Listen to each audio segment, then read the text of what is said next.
Bonjour. Eh bien, voilà, obligé de me décharger d'un poids que je me suis mis longtemps à vouloir vous expliquer parce qu'il s'agit d'un fait très grave. Il s'agit de l'heure qu'il fait actuellement sur cette planète. Cette planète est largement menacée à l'heure où je vous parle actuellement. Et chers amis contemporains, chers amis frères de l'humanité, je viens vous faire mon salut au nom de toute l'humanité et je viens aussi me faire mon salut par le divin, celui en qui nous tous nous devons croire, c'est un Dieu. Aujourd'hui, il s'agit de vous donner en théorie, de vous donner exactement ma façon de penser ou ma version des faits, puisque nous en avons tous une version. Chaque être humain qui est sur cette terre a sa version des faits. Alors, je me suis posé la question et je voudrais le poser aussi à tous nos scientifiques, tous nos savants, nos présidents, nos grosses têtes, comme on dit, alors qui sont là à nous diriger dans ce monde actuellement que nous vivons et que nous vivons avec eux et tous en même temps dans le même désarroi. Il s'agit de se poser la question de savoir, connaissons-nous réellement cette planète Terre? Connais-tu mon beau petit village donné à la Terre? La Terre avec ses grandes superficies, avec ses grandes mythes qui nous ont vus durant tout le long du processus que nous sommes, que l'humanité s'est faite depuis Adam. Alors nous sommes là aujourd'hui à nous expliquer à quelques 24 ans de l'an 2000, comme une coïncidence, bon, c'est vrai fait, l'âge du numérique qui vient tout juste de naître par rapport à l'âge de nos propres résolutions de 1945 où nous avons fait la dernière guerre mondiale et qui nous interpelle à nous tous les humains de cette terre. Alors, nous connaissons réellement ce que c'est que la terre pour l'avoir si maltraitée et si dégarnie de sa substance, comme on dit, polluée, comme on dit, spoliée. Mais pour aller où? Tu vas gâter cette terre pour aller où?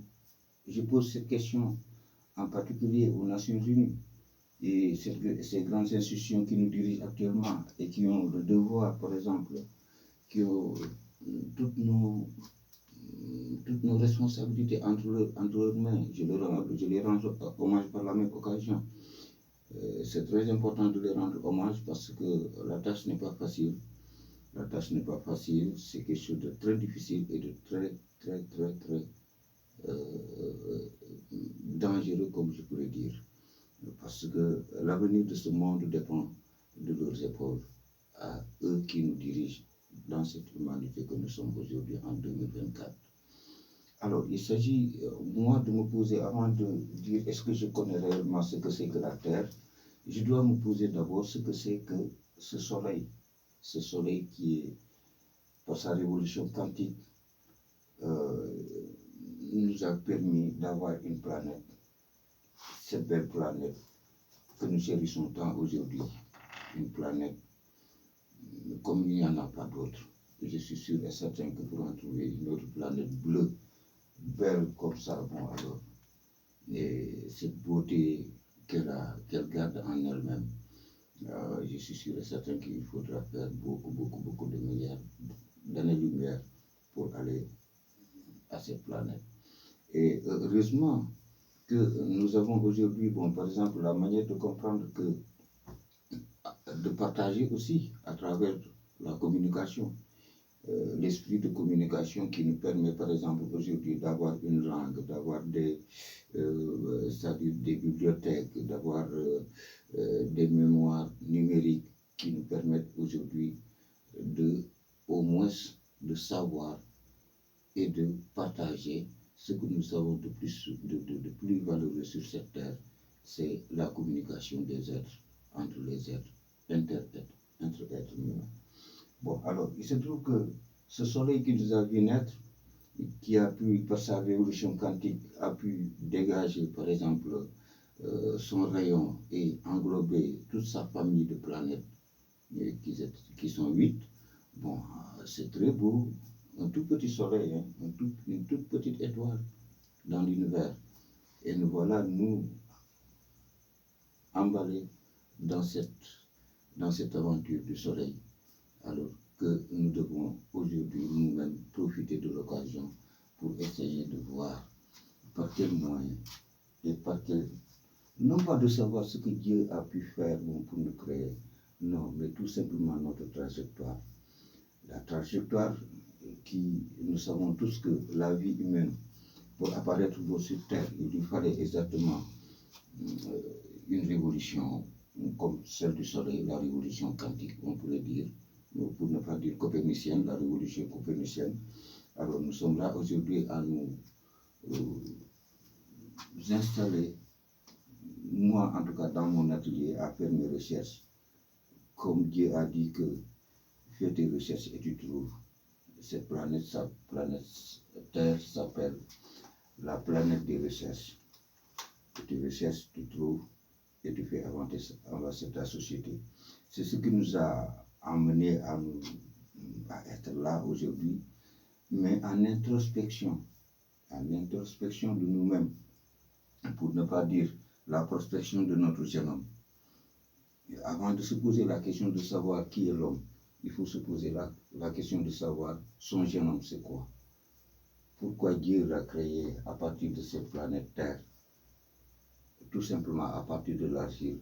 Il fait des années-lumière, bon, alors de cette pâte, il produit des êtres humains, par exemple, qui aujourd'hui bipèdent, un espèce humaine très particulier et très sophistiqué aussi. Alors, de sorte que moi, je voudrais partager avec vous cette introspection du génome de l'homme, qui fait de la vie du vivant sur cette terre, comme une providence. Une providence parce que si l'homme n'était pas apparu, il n'y aurait que des animaux qui ne pourraient peut-être jamais éventuellement sortir de cette planète. Mais puisque l'homme est apparu un vivant, doté de toute sa structure, de toute sa complexité, de toute son imagination, pour pouvoir exactement s'exalter vers d'autres planètes.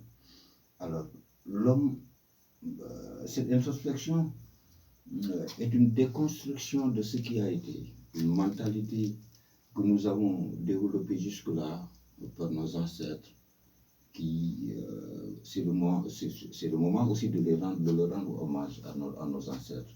Ils ont été dans l'obscurité, ils ont été dans les ténèbres pour nous.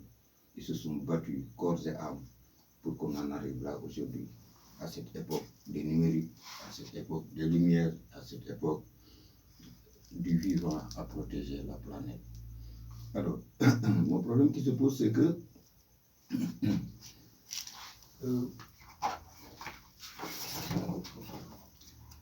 mon problème, c'est que la prospection de ce génome s'aligne sur des concepts. C'est-à-dire, pour ne pas dire la notion de l'humain lui-même, la notion de la vie de l'homme. Il fallait imaginer que à partir de la vie, il y a la Terre et il y a l'univers. C'est une interactivité entre les trois qui ne doit jamais nous échapper pour comprendre que à partir de la vie, l'homme pouvait s'imaginer qu'un jour, il conquérira la Terre et par-dessus, conquérira aussi l'univers. Ça, c'était facile normalement à comprendre. Il ne s'agit pas d'être un ingénieur pour le comprendre. Alors, ces notions, par exemple, qui nous incluent en notion, concept et option, l'homme dans toute sa globalité, dans tout son génome, il cherche la liberté, il cherche à mouvoir, il cherche à survivre, il cherche à s'assurer, il cherche à se protéger. Ça, c'est la notion de la vie elle-même. La vie est apparue, mais avec ses prérogatives, ses lois, et j'en passe. Bon, à partir d'une vie, on a toujours, comme chez nous aujourd'hui, nous pouvons imaginer que entre le passé, le présent et le futur de l'individu, nous pouvons imaginer que la vie n'est qu'un seul pas à partir de son passé, de son présent et de son futur qui doit venir. Mais il nous faudra parler exactement du futur de l'homme. Parce que moi, j'aimerais bien dire que l'enfant pleure son château incendié. Et j'allais dire, le roi pleure son château incendié. Après la guerre, il revient au palais, il trouve que tout a été incendié, tout a été détruit. Et je veux parler de l'enfant, l'enfance de partout, l'enfance russe, l'enfance américaine, l'enfance chinois, l'enfance africaine, l'enfance européenne. L'enfance est unilatérale chez nous. Ce n'est pas de dire que, bon, à nous qui sommes déjà au pied de la tombe, ce n'est pas à nous qu'on s'adresse, mais on s'adresse à l'enfant qui va naître et l'enfant qui doit prendre cet héritage génétique que nous pouvons lui passer. Donc, d'un passé, d'un présent et d'un futur. Alors, connais-tu mon beau petit village lumière, la terre? La terre et sa noblesse, terre d'amour, terre d'eau, terre des images, terre des paysages, de ces beaux paysages qui les entourent. Alors, nous sommes partis au début, à partir de deux individus, Adam et Ève, il y a presque 2 milliards d'années, 2 milliards, quelque chose comme ça. Bon, alors, nous avons conquis la terre, nous avons pu conquérir la terre à travers nos passages. Nous savons très bien que l'Afrique, notre Afrique, berceau de l'humanité, ce n'est pas pour rien que nous le disons, puisque c'est cet équateur qui fait de nous des privilégiés. Ce n'est même pas, par exemple, une question de se poser la question Afrique, berceau de l'humanité, mais parlons de cet équateur qui a pu générer, par exemple, le climat qui a permis à l'homme de descendre sur Terre. Alors, nous pouvons très bien imaginer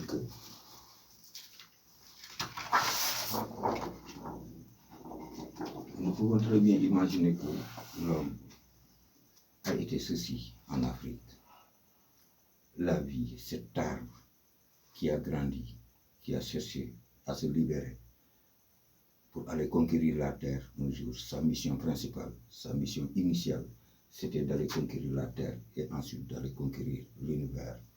Alors, nous sommes là, nous savons très bien que à partir toute la moitié de nos origines se perd dans l'Atlantique, puisque la vie est apparue sous l'équateur, mais à l'époque, il y avait les deux continents collés.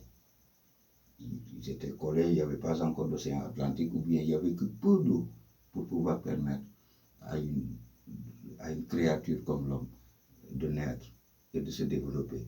C'est ce que l'on appelle le génome, la source du génome. Cette source de génome dans ce tapis bactériel. La Terre est un tapis bactériel, sans parler exactement de ses composantes, mais son climat qui lui a permis, par exemple, partout sur cette Terre, sur les continents, vous parviendrez à retrouver la vie. Bon, alors, nous partageons cette humanité, ces vivants, avec d'autres êtres comme nous. Je ne parle pas encore de Satan, hein, parce que Satan c'est autre chose. Satan c'est pas une créature, mais c'est nous qui l'avons imaginé, qui nous le sommes incorporés dans notre conscience. Alors, je voulais dire que nous partageons cette terre avec des humains. La faune et la flore, bien que cette faune et flore, par exemple, qui nous a permis de nous dégager, par exemple, de cette forêt, de cet équateur, par exemple, qui nous a permis de se régénérer à chaque fois que de besoin.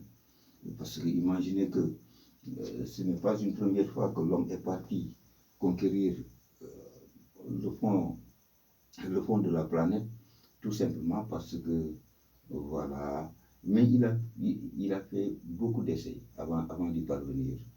Et à chaque fois, il pouvait se ressourcer pour partir en avant.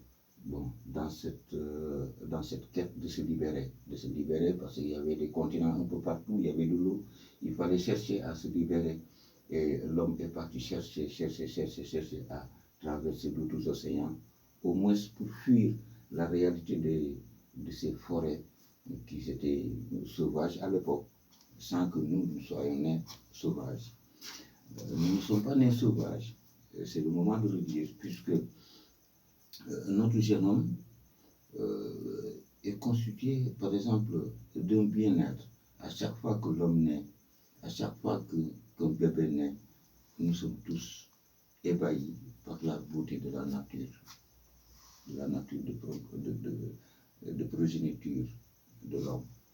Alors, c'est le moment maintenant de vous implorer à vous, les dirigeants de ce monde, que cette terre que nous sommes en train de dégrader aux yeux et au su de tout le monde, qui n'est pas dans la légalité, puisque nous ne sommes pas en devoir de saccager la terre pour chercher une autre planète, pour chercher de l'eau dans d'autres exoplanètes, comme nous en faisons actuellement, envoyer des sondes un peu partout et laisser s'appauvrir ici les gens et mourir de faim. Ce n'est pas de l'intelligence. Moi, je lui dis que ce monde aujourd'hui ressemble à de l'enfantillage. Ce qu'il fait, c'est comme une société d'enfants. Hein. C'est comme si nous étions des enfants, par exemple, dans notre révolution copernicienne, à vouloir découvrir, détruire pour apprendre. Et voilà, ce n'est plus le cas. L'heure est grave actuellement. Il fait très tard sur cette planète. Nous sommes restés très longtemps dans nos croyances. Nous sommes restés très longtemps dans notre abnégation à vouloir, je voulais dire, à vouloir, par exemple, obéir à des lois imaginaires. Je veux dire, des sorciers qui nous prédisaient l'avenir alors que la vie était là, naturelle. Il fallait tout simplement suivre un processus alors pour y accéder. Et nous voilà aujourd'hui sur cette terre, nous l'avons conquis. De 2 personnes, nous sommes partis à 8 milliards d'individus. Alors, on a longtemps dit que rien ne meurt, rien ne se perd, tout s'actualise et se potentialise dans la vie. La vie est un potentiel humain que nous devons respecter, puisque personne ne sort de ce tube. Nous sommes tous embarqués dans le même vaisseau, comme on dit, mais dans un vaisseau où tout est impact. Il n'y a pas d'animosité ici. La vie est venue sur Terre, c'est pour éclairer des données. Et ces données, c'est des notions que nous devons transmettre, comme nous l'avons hérité de nos ancêtres, le transmettre à d'autres générations. Il s'agit de la vie et son tube généalogique. Nous sommes tous partis de 2, nous en sommes actuellement à 8 milliards d'individus. Sous quel temps? 2 milliards d'années, ce qui est trop, beaucoup trop, pour des êtres intelligents, comme on dit, bon, pour nous. Alors, cette vie que nous partageons et que nous menons, nous devons mener à bon port, comme on dit. Nous l'avons hérité et nous devons le transmettre à nos enfants. C'est pourquoi je reviens au rôle de l'enfant dans notre constitution. Puisque nous ne sommes pas nés pour chercher de la nourriture, mais l'information et la communication est notre principale ressource. C'est la principale ressource du génome. Ce génome qui constitue notre peau, notre sang. Dieu nous a créés comme des êtres spécifiques, comme on peut dire. Avec mes 2 pieds, je suis debout et je peux m'équilibrer, courir, partir où je veux, me déplacer. Alors ça, c'est l'effectivité d'une attraction que nous devons expliquer, nous ne pouvons pas l'expliquer, mais nous pouvons au moins en profiter, savoir que la constitution de l'homme, dans ses informations et la communication qui les guide, la constitution et les institutions de l'homme sont une république. L'homme est une république physiologique en soi. autant qu'il soit une horloge biologique, mais aussi c'est une horloge, par exemple, qui parvient à décrire, à détruire, à décontenancer, à imaginer, à parler, l'expression qui est très particulière chez l'homme, puisque de tous les vivants, nous sommes les deux êtres qui parlent, qui puissent maîtriser, par exemple, une littérature, comme on peut dire. Bon, alors, nous parlons des notions de la vie, et ces mêmes notions que nous parlons nous interpellent à nous poser la question de savoir si l'homme connaissait réellement son rôle sur cette terre, se serait-il fait l'idée une seule fois de se faire la guerre? Puisque nous savons bien qu'en se déplaçant, on hérite de chaque étape, depuis l'équateur où nous sommes partis, bon, par exemple, pour remonter l'Afrique et sortir de ce continent, aller conquérir la terre, son point névralgique se trouvait dans ce sens. Ce qui faisait la photosynthèse du soleil reflétant alors sur l'imaginaire de nos populations, alors pouvait se permettre maintenant de sortir par cette porte et aller conquérir le reste de la terre. Et c'est pourquoi je dis que nous sommes un même peuple, avec un seul et même but et une seule et même foi humaine. La foi humaine qui nous a permis de nous transcender, par exemple, la croyance en Dieu, nos belles religions que nous avons aujourd'hui, qui suivent l'éthique de l'homme et qui nous construit, par exemple, une foi réelle où nous pouvons spirituellement, par exemple, nous départir des préjugés, des sorciers, de Satan, et j'en passe. Alors, moi, mon problème, c'est que je me pose toujours la question de savoir notre mentalité d'anthologie. Pouvait-il vraiment, en l'an 2000, après la découverte du numérique, pouvions-nous vraiment rater le train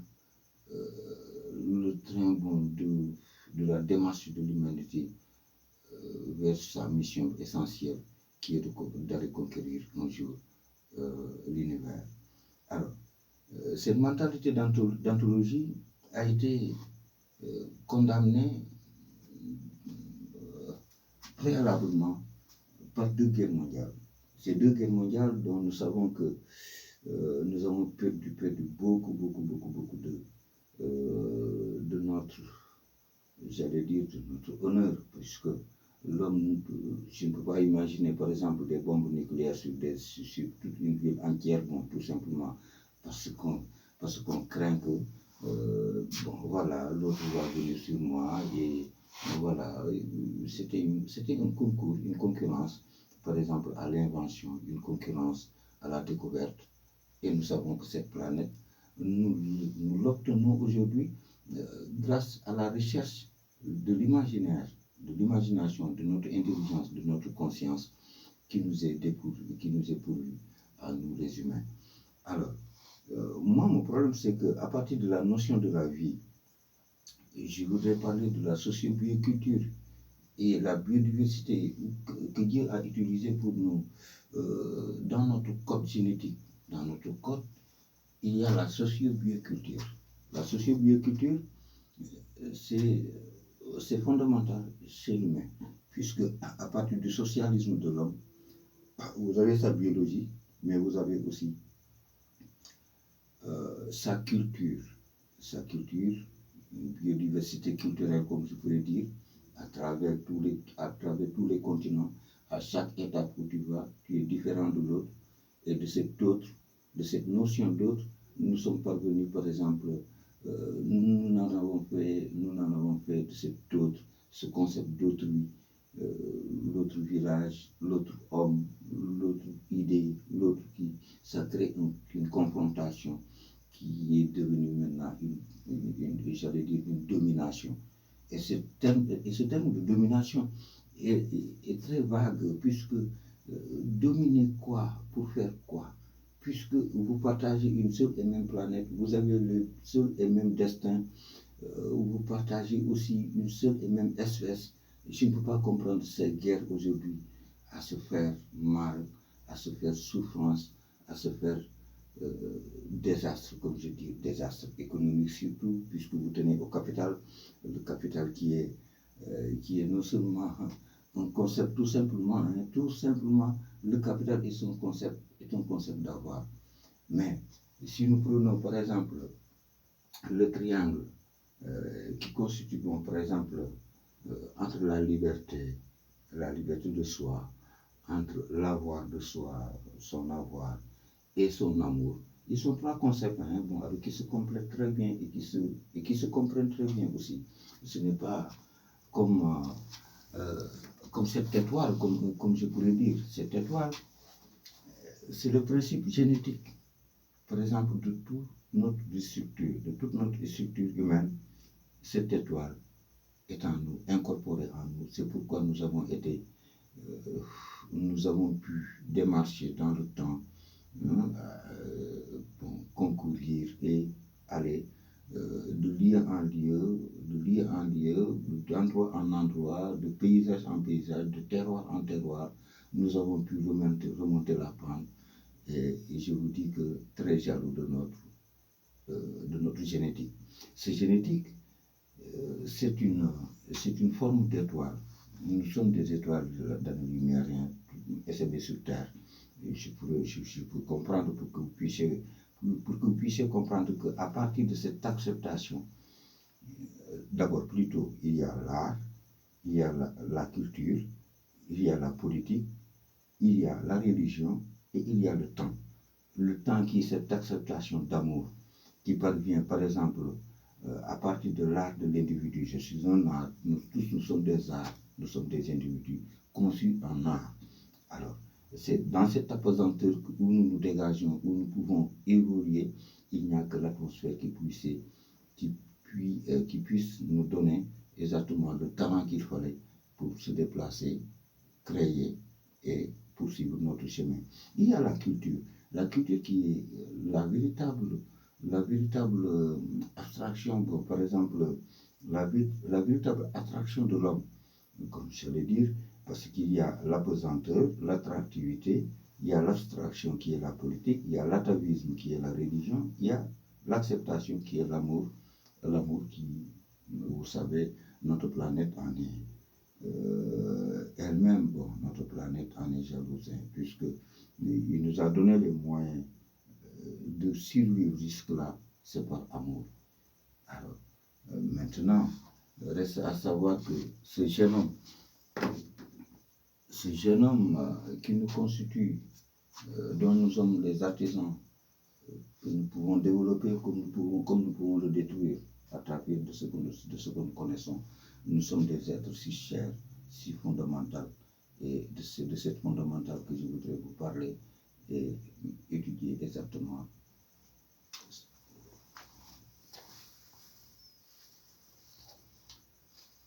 Alors, moi je voudrais dire que pourquoi avons-nous fait ces deux guerres mondiales dans le siècle passé? Puisque nous avons étouffé les talents de l'homme depuis le XVIIe siècle, depuis le XVIIe siècle que les Blancs sont retournés en Afrique et ont cru que, par exemple, les Africains étaient des sauvages, étaient des animaux, bon, alors comme l'animal. Et ça, c'est une illusion, bon, par exemple, qui les a frappés de voir ces êtres nègres. Ils ont cru bon, pour un animal, et voilà, ils en faisaient ce qu'ils veulent, une sorte de domination, sans pour autant exploiter la confrontation idéologique qu'il y a naturellement chez l'homme, la confrontation idéologique, la lutte d'influence, essayer d'influencer la personne et le heurt des intentions, à partir des intentions que tu veux faire sur l'autre. Qui est-il? Pourquoi il fait ceci? Pourquoi il fait cela? Pourquoi il est différent? Alors que dans l'étymologie même, par exemple, de la vie de l'homme, nous sommes tous semblables, tous uniques, mais tous différents à la fois. Au moins, nous savons que l'homme, nous sommes tous des semblables, nous avons tous le même corps, le même truc, et nous sommes toujours aussi, nous sommes tous semblables, nous sommes tous uniques, chacun d'entre nous est unique dans son espèce, ce qui est déjà extraordinaire. Nous sommes tous uniques, nul n'est l'autre, ou l'autre, nul ne peut se confondre à l'autre. Donc nous sommes tous uniques, mais tous différents à la fois. Vous voyez les trois concepts, tous semblables, tous uniques et tous différents à la fois. À partir de là, la confrontation idéologique que nous nous faisons de l'autre camp, l'autre village, l'autre terroir, l'autre république, l'autre idée, l'autre façon de faire, et voilà, nous en sommes arrivés à se faire des guerres. Ces guerres monumentales que nous vivons, que nous avons vécues depuis à partir des centaines d'individus, hein, parce que de 2 personnes avant d'être un groupe de 100 personnes déjà, nous étions alors dans la pente des divergences, je veux dire,